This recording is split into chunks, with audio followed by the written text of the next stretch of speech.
ईशा भी 12 साल की ही थी। 8वीं क्लास में पढ़ती थी।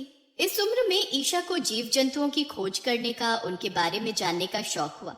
जैसे कौन सा जीव कहाँ रहता है, वो क्या खाता है। इसलिए ईशा ने एक दिन जंगल में जाने का सोचा। जंगल में मुझे बहुत सारे हर तरह के जीव जंतु मिलेंगे। मैं उन्हें देखूंगी और उनके बारे में ज्यादा से ज्यादा जानूंगी। फिर कितना मजा आएगा। पर मुझे जंगल में जाने के लिए माँ से झूठ बोलना होगा, नहीं तो माँ मुझे जाने नहीं देगी और अंधेरा होने से पहले ही मुझे घर लौटना होगा। ईशा निकल पड़ती है माँ से झूठ बोलकर जंगल की तरफ। जंगल में चारों तरफ अलग अलग तरह के जीव घूम रहे थे। उन्हें देखकर ईशा बहुत खुश हुई। मैं बड़े होकर एक किताब लिखूंगी और उस किताब में उन सब जीव जंतुओं के बारे में लिखूंगी। कितना अच्छा लगता है इनके बारे में जानना। ईशा धीरे धीरे आगे बढ़ती जा रही थी। तभी ईशा को कुछ अजीब सी आवाज सुनाई दी। ईशा बड़ी उत्सुकता से आवाज के पीछे भागी। वो आवाज एक गुफा के अंदर से आ रही थी। गुफा में बहुत अंधेरा था। ईशा फिर भी उस अंधेरी गुफा में घुस जाती है। तभी अंधेरे में उसे कोई काट खाता है। ईशा जोर से चिल्लाती हुई गुफा के बाहर आ जाती है।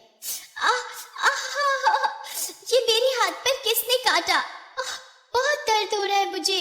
अरे ये क्या, मेरा हाथ नीला क्यों पड़ता जा रहा है? ओह, कहीं किसी जहरीले कीड़े ने तो मुझे नहीं काट लिया। शायद हो सकता है मुझे इस गुफा से दूर रहना होगा, पर इसका क्या करूं? माँ ने देख लिया तो बहुत डांट पड़ेगी। ईशा हाथ को छिपाकर अपने घर पहुंच जाती है। रात को खाना खाकर ईशा सो जाती है, पर आधी रात को ईशा को कुछ अजीब लगता है, इसलिए उसकी नींद टूट जाती है। रात भर ईशा सो नहीं पाती। सुबह होते ही ईशा रोज की तरह स्कूल जाती है। आज ईशा का पढ़ाई में बिल्कुल भी ध्यान नहीं था। ईशा, ईशा, क्या हुआ तुम्हें? आज तुम्हारा ध्यान कहाँ है? सामने टीचर पढ़ा रही है और तुमने उनकी एक बात नहीं सुनी। कौन सी दुनिया में खोई हो?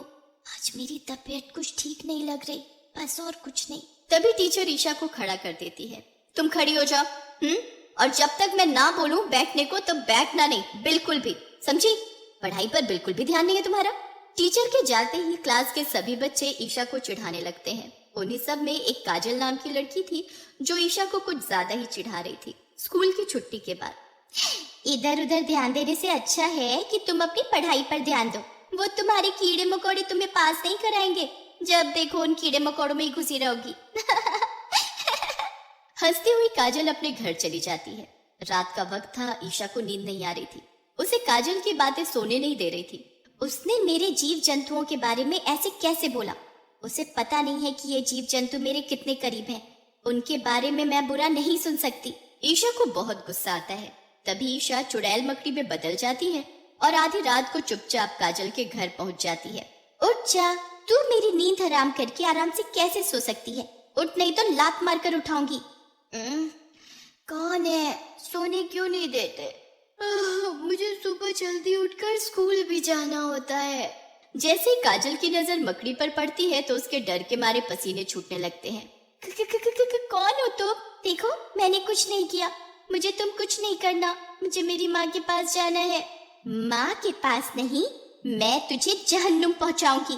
काजल भागने की कोशिश करती है, तभी पीछे से मकड़ी अपने जाले से उसे बांध देती है, पूरा ऊपर से नीचे तक, और उसे उठाकर जंगल में ले जाती है। जिस गुफा में उसे किसी कीड़े ने काटा था, बस वहीं फेंक देती है। सुबह होते ही ईशा साधारण लड़की बन जाती है। ये मैंने ठीक नहीं किया, मैं तो ऐसी नहीं थी, पर ये सब मैंने जानबूझकर नहीं किया। अब मैं किसे बताऊं कि मैं एक मकड़ी बन जाती हूँ? कौन मेरी बात पर यकीन करेगा? मैंने काजल के साथ सही नहीं किया। अगर ये बात किसी को पता चली तो मेरे लिए ठीक नहीं होगा। मुझे चुप रहना होगा। ईशा क्लास में चुपचाप पढ़ रही थी। तभी पीछे बैठा अंकुर चुपचाप ईशा की किताब पर बहुत सारी स्याही डाल देता है। ये तुमने क्या किया? देखो, मेरी सारी किताब खराब कर दी तुमने। अब मैं कैसे पढ़ूंगी? क्या बात है, कैसे शोर मचा रखा है तुम? टीचर जी देखो ना, अंकुर ने क्या किया। इसने मेरी किताब खराब कर दी सारी। मैंने कुछ नहीं किया, ये उसने खुद किया है और नाम मुझ पर लगा रही है। वैसे भी पता नहीं आजकल इसका ध्यान कहाँ रहता है। ईशा, ध्यान रखा करो जरा। ईशा सब जानती थी कि ये सब अंकुर ने किया है। ईशा जब अंकुर को वॉशरूम जाते देखती है तो वो भी उसके पीछे पीछे चली जाती है। अंकुर वॉशरूम में हाथ धो ही रहा होता है कि तभी सामने लगे शीशे पर उसे एक मकड़ी चलती दिखाई देती है। तभी वो मकड़ी धीरे धीरे बड़ी होती जाती है। ये क्या है? ये मकड़ी तो बड़ी होती जा रही है और ये तो चुड़ैल जैसी दिखती है। मुझे भागना होगा यहाँ से। मकड़ी फौरन अंकुर का पैर जाले से बांध देती है, उसे भागने नहीं देती। गलत करने पर सजा तो मिलनी चाहिए ना, और तुम्हारी सजा यही है कि तुम मेरे इस जाले में ऐसे ही बंधे रहोगे। बहुत शौक है ना तुम्हें झूठ बोलने का, तो लो, अब न तुम बोल पाओगे ना ही खा पाओगे तुम। मकड़ी चुड़ैल अंकुर को भी जंगल वाली गुफा में फेंक आती है। ऐसे ही कई दिन तक चलता रहा। स्कूल से काफी बच्चे गायब हो गए। एक बार ईशा ने अपनी माँ को ये बात बताने की सोची। माँ, मुझे आपसे कुछ कहना है, मेरा मतलब कुछ बताना है। हाँ मेरी बच्ची, बताओ क्या बात है, क्या कहना चाहती हो? यही कि कोई इंसान मकड़ी बन सकता है, मतलब चुड़ैल जैसी दिखने वाली बहुत बड़ी मकड़ी। ऐसा तो बस कहानियों में ही होता है, सच में नहीं। और तुम ऐसी बातें क्यों कर रही हो?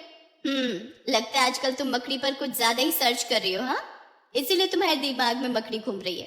अब ये सब बातें छोड़ो और सो जाओ, क्योंकि कल तुम्हें स्कूल जाना है ना। समझा बुझा कर माँ ईशा को सुला तो देती है, पर उसे कुछ अजीब लगता है। कई दिनों से ईशा कुछ बदली बदली सी लग रही है। आजकल ठीक से वो खाना भी नहीं खाती और गुमसुम सी रहती है। आखिर क्या बात हो सकती है? अगले दिन स्कूल के स्टोर रूम में ईशा चुड़ैल मकड़ी बनकर बैठी थी और उसके हाथों में शुभ की गर्दन थी। तुम्हें पता नहीं कि मेरा कांटा सांप से भी ज्यादा जहरीला होता है। अगर तुम जरा भी हिले तो मैं तुम्हें काट खाऊंगी और तुम्हारे टुकड़े टुकड़े करके जंगल में फेंक दूंगी। चुड़ैल मकड़ी शुभ की एक नहीं सुनती और उसे जाले से बांधने लगती है, पर मानवी चुपके से ये सब देख रही थी। उसकी तो डर के मारे आवाज ही नहीं निकल रही थी। तभी उसके पीछे उनकी टीचर भी आ जाती है। यहाँ क्या कर रही हो तुम? चलो क्लास में। टीचर जी, जरा धीरे बोलिए और अंदर देखिए वहाँ। टीचर भी उस चुड़ैल मकड़ी को देखकर हैरान थी। ये तो बहुत विशाल मकड़ी है, वो भी चुड़ैल मकड़ी। ये कोई साधारण मकड़ी नहीं लगती, पर ये उस बच्चे को बांधकर कहाँ ले जा रही है? मकड़ी पीछे के दरवाजे से शुभ को लेकर भाग जाती है। टीचर और मानवी दोनों उसका पीछा करते हैं। मकड़ी अपना काम करके वापस लौट रही थी कि तभी टीचर और मानवी उसे मकड़ी से ईशा में बदलते हुए देख लेते हैं। ये तो मेरी सहेली ईशा है। ये मकड़ी कैसे हो सकती है? इसका मतलब स्कूल से जो भी बच्चे गायब हुए वो सब ईशा ने मकड़ी बनकर गायब किए। मैं ये सब ईशा की माँ को बताने जाती हूँ। मानवी ईशा की माँ को सब बता देती है। तभी मैं सोचूं कि मेरी बेटी कई दिन से कुछ बदली बदली सी लग रही है। ओह, मैं अभी ईशा से बात करना चाहती हूँ, चलो मेरे साथ। मानवी और ईशा की माँ जंगल की तरफ भागते हुए जाते हैं, पर वो वहाँ क्या देखते हैं कि वही चुड़ैल मकड़ी अपनी ही टीचर को जाले में बांधकर गुफा की तरफ ले जा रही थी। तभी पीछे से माँ आवाज लगाती है, रुक जाओ, छोड़ दो अपनी टीचर को। मुझे पता है कि तुम मेरी बेटी ईशा हो। अब बताओ मेरी बच्ची, ये सब क्या और कैसे हुआ?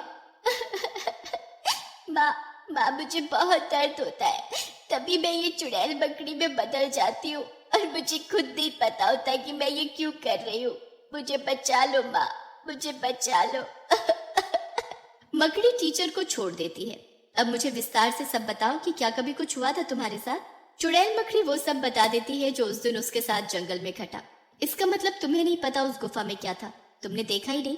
इसका मतलब उस गुफा में कुछ तो है, हमें चलकर देखना होगा, पर सावधानी से। तीनों अपने अपने हाथ में एक एक लकड़ी पकड़ लेते हैं अपनी सुरक्षा के लिए, और ईशा की माँ 2 लकड़ियों को रगड़कर उससे आग निकालकर एक लकड़ी की मशाल बनाकर उसे जला लेती है। सभी लोग गुफा में घुस जाते हैं। गुफा के अंदर का नजारा देख सभी हैरान थे, क्योंकि गुफा में एक और बहुत बड़ी मकड़ी थी। उसी ने सभी बच्चों को अपने बड़े से जाले में कैद कर रखा था। तुम्हारे बारे में बहुत सुना था, पर आज देख भी लिया। मुझे सब समझ आ गया। तुमने मेरी बेटी के हाथ जहरीला डंक चुभाया और वो तभी से तुम्हारे इशारे पर ये सब करती आ रही है।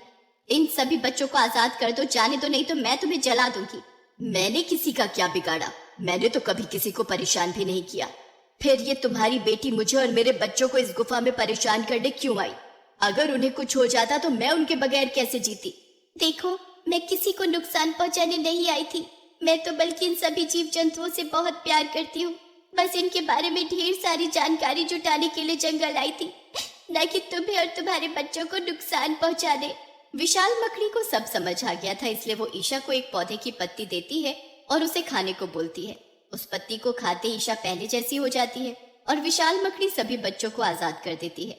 सभी लोग जंगल से हंसी खुशी ठीक ठाक बाहर आ जाते हैं।